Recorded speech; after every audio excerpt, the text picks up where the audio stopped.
দর্জি দুয়ার টেলার্সের পক্ষ থেকে সবাইকে স্বাগতম। আশা করি সবাই ভালো আছেন। আজকে আমি দেখাবো কামিজ কিভাবে সেলাই করবেন। তো এর জন্য প্রথমে গলা কেটে নেবেন। এই যে দেখুন, আমি কামিজের গলাগুলা কেটে নিয়েছি এবং ফিউজিংটা কেটে নিয়ে ভালোভাবে ইস্ত্রি করে লাগিয়ে নিয়েছি। আপনারা এইভাবে সামনের এবং পেছনের গলাগুলো ফিউজিং কেটে নিয়ে নেবেন। নিয়ে প্রথমে হচ্ছে এই যে একটা সাইড কাঁচা থাকে, এই সাইডটাকে মুড়িয়ে সেলাই করবেন।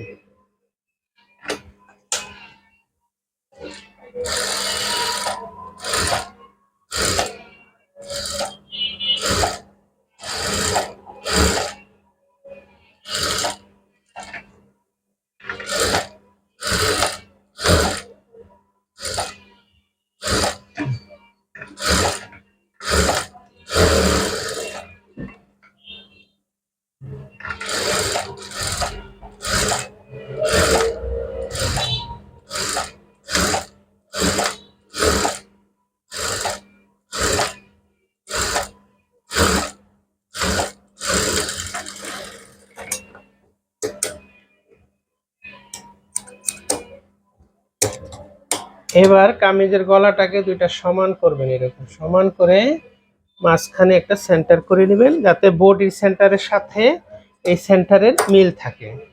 তো এইভাবে প্রথমে ভাঁজ করে নেবেন, ভাঁজ করে সেন্টার কেটে নিলেন। এই যে পিছন পার্ট একই নিয়মে, দুইটা একই নিয়মে হবে। সমান করবেন, সমান করে এই মাঝখানে ভাঁজ দিবেন, ভাঁজ দিয়ে এখানে একটা সেন্টার করবেন। তারপর হচ্ছে কামিজের, এখন আমি কামিজের হাত কাটটা সেলাই করা দেখাচ্ছি। এই কামিজের হাত সেলাই করুন। প্রথমে হাতের মুখটা মুড়িয়ে সেলাই করবেন। এটা 1/2 ইঞ্চি অথবা 1 সুতা কম থাকে।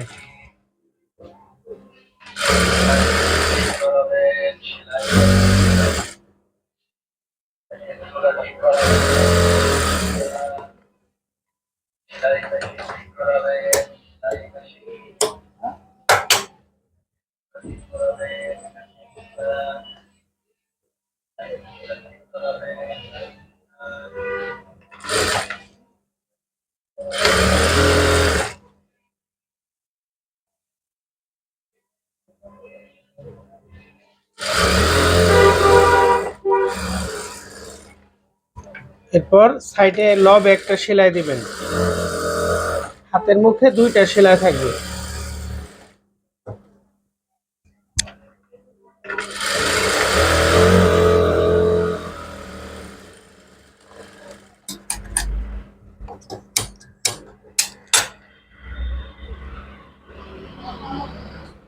তারপরে হাতের যা মোহরি, ওর অর্ধেক দিয়ে আপনারা সেলাই করবেন। যেমন আমি এখানে দাগ দেওয়া আছে, যার জন্য আমি দাগে দাগে সেলাই করে নিচ্ছি। আপনারা আপনাদের মতো করে হাতের যা মোহরি থাকে সেই মোহরির মাপে সেলাই করে নেবেন।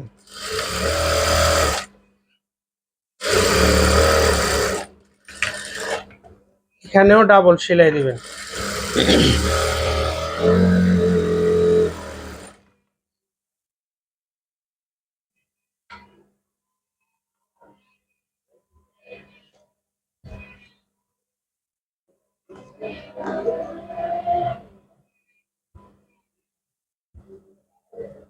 তারপর দুইটা এক সমান করে এভাবে যাতে মাপটা অ্যাকুরেট হয়, দুইটা এক সমান করে দাগ দিয়ে নেবেন। ইঞ্চি টেপ ধরেও সেলাই করতে পারেন, তবে ইঞ্চি টেপ ধরার দরকার নেই। এভাবে যদি মিলিয়ে সেলাই করেন এটাও কারেক্ট হয়।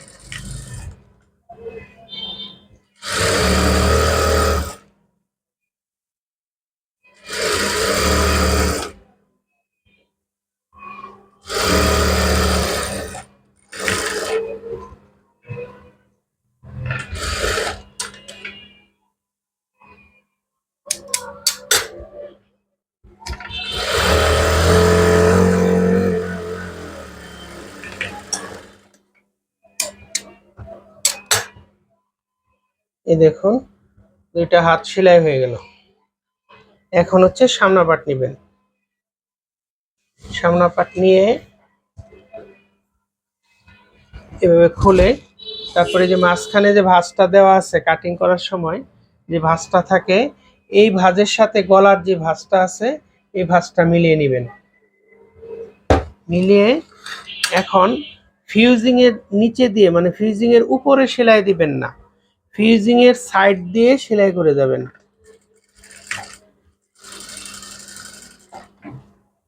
যদি ফিউজিং এর উপরে সেলাই দেন তাহলে একটু মোটা হয়ে যায়, আর এর জন্য শুধু ফিউজিং এর নিচে দিয়ে সেলাই দিবেন, গলাটা খুব পাতলা ভাবে সুন্দরভাবে উল্টে যাবে।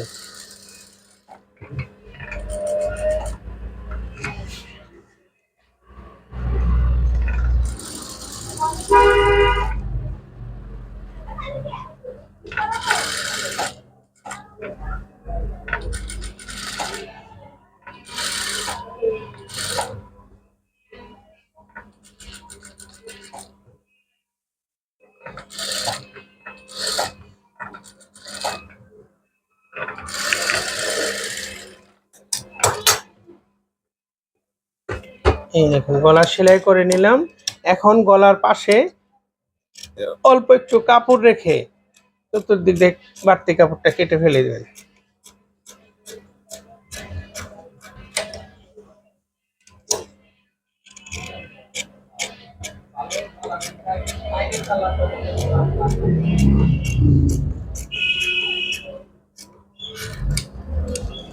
এরপর কেচির মাথা দিয়ে এই যে কোনাগুলা, এই রাউন্ড জায়গাগুলো এরকম কেটে দিবেন, তা না হলে গলাটা কিন্তু সুন্দরভাবে রাউন্ডটা উঠবে না। কারণ রাউন্ডের ক্ষেত্রে আপনাদের এইভাবে কেটে দিতে হবে, কাপড়টা না হলে টান খাবে।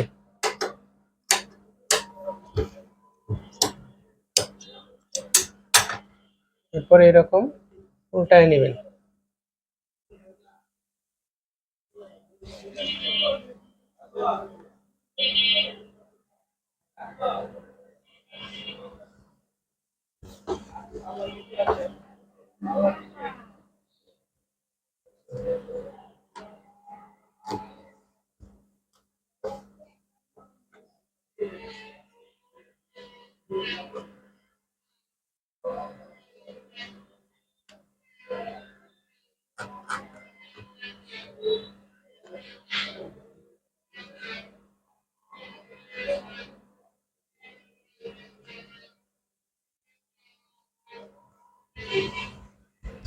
এবার একটা সাইডে চিকন করে লব সেলাই দিয়ে দিবেন, তাহলে গলাটা সুন্দরভাবে বসে থাকবে।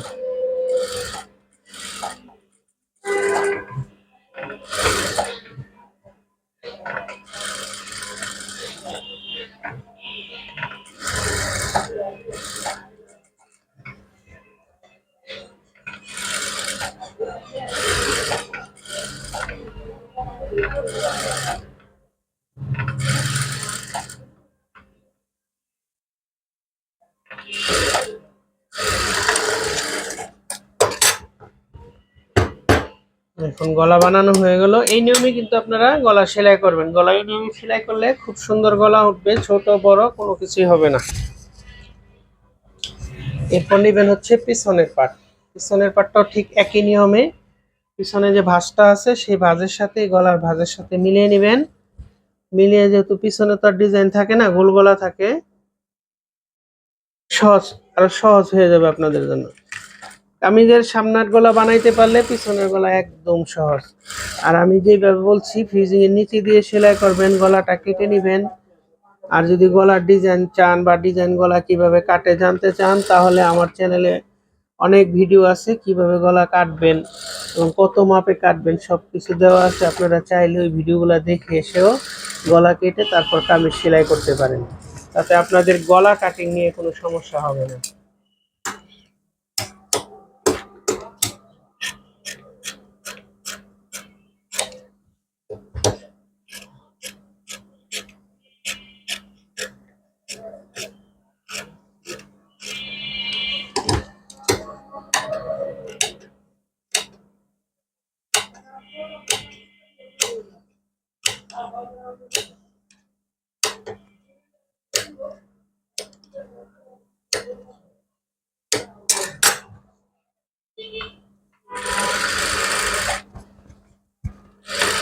গলার উপর একটা চাপ সেলাই মেরে দিবেন। ফিউজিং যা আছে ফিউজিং এর উপর, আবার বডির উপরে চাপ সেলাই মারেন না। ফিউজিং এর উপর একটা চাপ সেলাই দিলে গলাটা আরো সুন্দরভাবে বসে যাবে। এবার হচ্ছে এই যে পিছন পাট, এই পিছন পাটের সাথে সামনা পাটের কাঁধ জয়েন করবেন।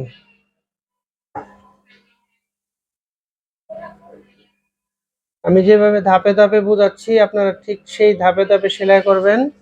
একটা কামিজ সেলাই করলে আর আমার ভিডিওটা দেখলে আর দ্বিতীয়বার আর আপনার কামিজ সেলাই দেখতে হবে না।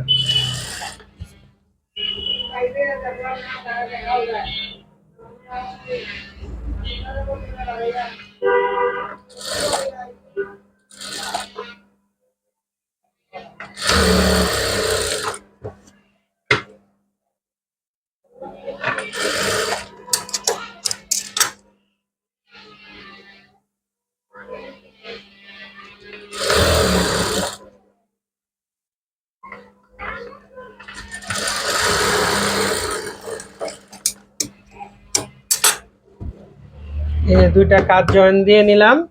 এবার হচ্ছে বডির মাপ। এখন আপনারা যদি যেই সাইজে বডি তৈরি করবেন, এই দুইটাকে একসাথে এরকম সমান করবেন।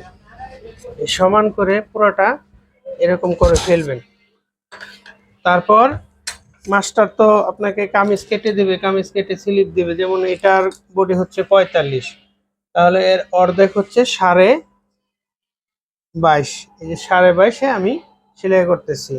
তো এইভাবে আপনারা কি করবেন, যে মাপটা দিবে সেই মাপে অর্ধেক করে, তারপর দুই পাশে যেন সমান থাকে, মাছ সেন্টারে যেন অর্ধেক থাকে। আবার এমন হয় না যেন 42 ইঞ্চি বডি, বডি তো 42-ই আছে কিন্তু মাছ সেন্টার মিল নেই, সেক্ষেত্রে কিন্তু কামিজ এক পাশে চলে যাবে। 42 ইঞ্চি বডি হলে 10.5 ইঞ্চি এই পাশে থাকবে, 10.5 ইঞ্চি ওই পাশে থাকবে। মাছ সেন্টার করে দুই পাশে 10.5 করে 21। এই নিয়মে কামিজের মেজারমেন্ট করবেন। তা না হলে কিন্তু আপনি এই কামিজ এক পাশে চলে যাবে, তাহলে দুই পাশে একই রকম শেপ হবে না। আর যদি আপনি অর্ধেক রাখেন, অর্ধেকের ক্ষেত্রে দুই পাশে এক সমান শেপ হবে। তারপরে এই যে এক পাশ সেলাই দিলাম, এখন কি করবেন, আপনি এই পাশে নিয়ে আসলেন। যেহেতু অর্ধেকে আপনি দাগ দেওয়া আছে, নিয়ে এসে আবার সেম সেলাইটা দেওয়ার জন্যই আপনারা করবেন কি, দুইটার একসাথে করবেন। একসাথে করে এরকম ভাঁজ দিয়ে নেবেন, তাহলে আর মাপেরও দরকার হবে না, চকেরও দরকার হবে না। জাস্ট পাশটা দিবেন আর সেলাই করবেন, দুই পাশ এক সমান হয়ে যাবে, অনেকটা ফটোকপির মতো। এই ব্যাস, এই যে ভাঁজ দিয়ে নিলাম। এখন আমি ভাঁজে ভাঁজে যদি সেলাই করি, তাহলে আমি যে শেপটা দিয়েছি ওই পাশে, এই শেপটা এই পাশে উঠবে। আর যদি চক দিয়ে দিতাম, তাহলে কিন্তু আমি দুইটা শেপ এক করতে পারতাম না, কম বেশি তো হবেই। আর যেহেতু আমি যে সিস্টেমটা দেখালাম আপনাদের, এই সিস্টেমে যদি করেন, তাহলে দুই পাশে যে শেপ, সেলাইয়ের যে শেপটা একই রকম গেল। তো আশা করি আপনাদের এই জিনিসটা ভালো লাগছে বা সহজই মনে হয়েছে। চকেরও দরকার নেই, এক সমান হয়ে গেল দুই পাশে। শুধু একটা সাইড ভালো করে মাপলেই আরেকটা সাইড ফেলে ওই পাশে দাগ দিয়ে নিলেও পারেন, নতুবা আমার মতো ভাঁজ দিয়ে নিলেও পারেন। তো ভাঁজ দিয়ে নিলেই ভালো। আর জর্জেটের ক্ষেত্রে তো অনেক সময় ভাঁজ দেওয়া যায় না, সেক্ষেত্রে চক ব্যবহার করবেন। এবার হচ্ছে সাইড সেলাই করা।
সাইডেও এক পাশে সেলাই দিলেন, বর্ডার দিলেন, বর্ডারটা 1/2 ইঞ্চির মতো দিলেন, দেওয়ার পরে আবার আরেক পাশে একটা লবে সেলাই দিয়ে দিবেন।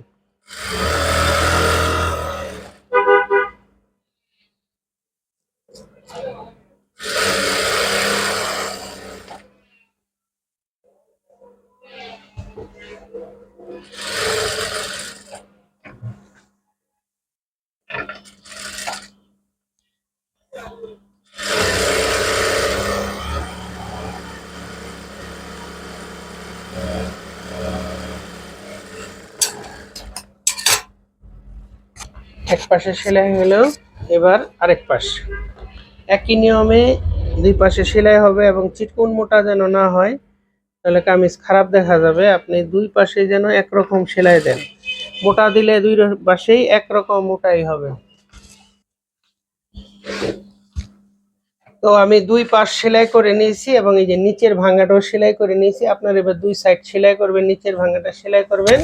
সেলাই করার পর হচ্ছে হাত লাগিয়ে নেবেন। এই যে এখানে হাতটা একদম সমান করে ধরবেন, ধরে এখানে সেন্টার কাটবেন। সেন্টার কাটলে এটা হচ্ছে সেন্টার। আর যেহেতু তালপাত থাকে কামিজের, তাহলে এই যে কাঁধের যে জয়েন্টটা আছে, জয়েন্ট থেকে এভাবে টেনে ধরবেন। টেনে ধরলে যেখানে আসবে ওখানে একটা সেন্টার কেটে নেবেন। এই সেন্টার আর এই হাতের জয়েন্টের সেন্টার এক হবে। আর তালপাত সবসময় সামনের দিকে থাকে, যে তালপাতটা থাকে এটা হলো সামনের দিকে। এটা চেনার উপায় হলো এটা বাম হাত, তাহলে কামিজের বাম হাতের সাথে এই বাম হাতের জয়েন্ট দিবেন।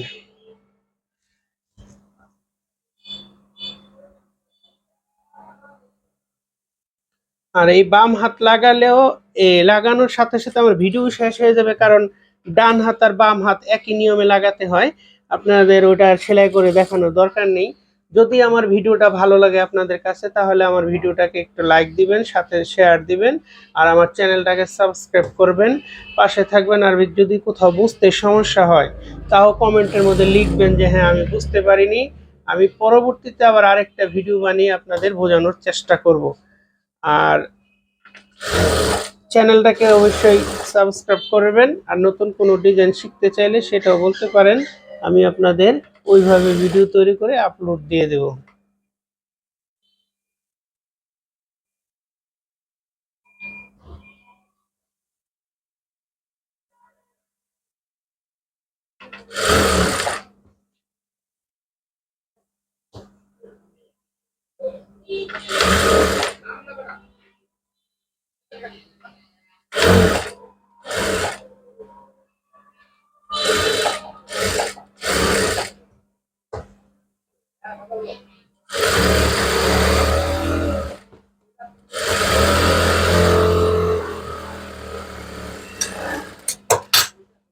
এই দেখুন হাত লাগিয়ে নিলাম। তো আপনারা এইভাবে হাতটা লাগিয়ে নেবেন, লাগিয়ে নিয়ে এইভাবে নখ মারবেন। নখ মারলে সেলাইটা আরো সুন্দর হয়। এরপরে তো ইস্ত্রি করবেনই। তো দ্বিতীয় হাতটা আর লাগানো দেখালাম না। এইভাবে আপনারা কামিজটি সেলাই করবেন। আশা করি বুঝতে পেরেছেন। তো ভালো থাকবেন, আবারও কথা হবে নতুন কোনো ভিডিওতে। দর্জি দুয়ারের পক্ষ থেকে সবাইকে শুভেচ্ছা রইল।